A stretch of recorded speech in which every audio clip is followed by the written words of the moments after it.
Hey guys, welcome back to our channel. आज की इस वीडियो में हम एक्सप्लेन करने वाले हैं सोलो लेवलिंग का एपिसोड 1। तो बिना किसी देरी के लेट्स बिगिन। एपिसोड की स्टार्टिंग में बताया जाता है 10 साल पहले कुछ पोर्टल्स खुलना शुरू हो गए। इन पोर्टल्स में मॉन्स्टर्स और जादुई राक्षस रहते हैं और हमें ये भी बताया जाता है इन मॉन्स्टर्स का सामना आम इंसान नहीं कर सकते, सिर्फ वही लड़ सकते हैं जिनकी जादुई शक्ति जागी हो, और इन लोगों को हंटर्स बोलते हैं। और हमें ये भी बताया जाता है कि इन हंटर्स की भी रैंक होती है।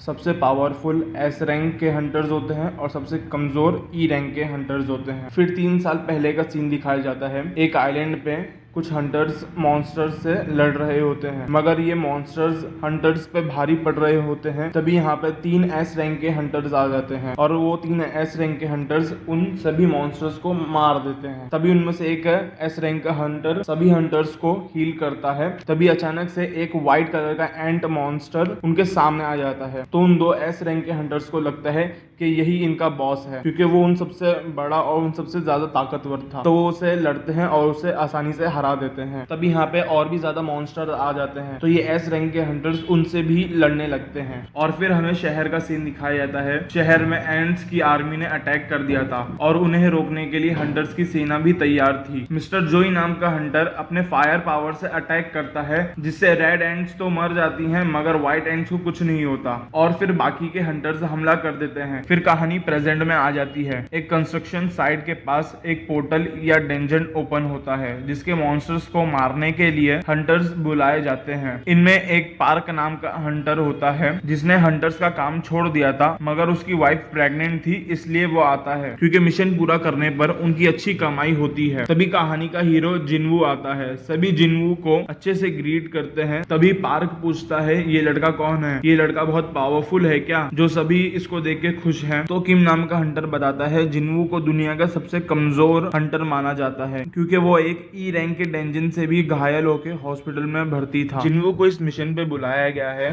तो ये मिशन बहुत आसान होगा। सब जिन्वू को देख के खुश थे और जिन्वू ने सारी बातें सुन ली थी। वो भी ये जानता था ये सच है। जिन्वू को जूही नाम की एक हंटर मिलती है। उसके साथ पहले भी वो मिशन पे जा चुका है। जूही एक हीलर है। जूही सच में जिन्वू की केयर करती है। जिन्वू बताता है वो पिछले ई रैंक के मिशन में वो अकेला ही पूरी तरह से घायल हो गया था और उनकी टीम में कोई हीलर भी नहीं था। वो सिर्फ एक ई रैंक का हंटर था, बाकी सब हाई लेवल के हंटर थे, तो उन्हें हीलर की जरूरत ही नहीं थी। ये सुन के जूही को बहुत बुरा लगता है। इसके बाद डेंजन में जाने का समय हो जाता है। सॉन्ग नाम का आदमी खुद को लीडर बताता है। उसके बाद सभी एक एक करके डेंजन में जाने लगते हैं। जिन्वू अपने हथियार को निकालता है, जो एक डैगर होता है। वो एक लो लेवल का चाकू था। जिन्वू गरीब है, वो इसलिए महंगा हथियार नहीं खरीद और फिर वो अंदर चला जाता है। हमें हंटर एसोसिएशन के प्रेसिडेंट गो को दिखाया जाता है। वो गवर्नमेंट के साथ एक मीटिंग करके आता है। गवर्नमेंट चाहती है डेंजन से मिलने वाले क्रिस्टल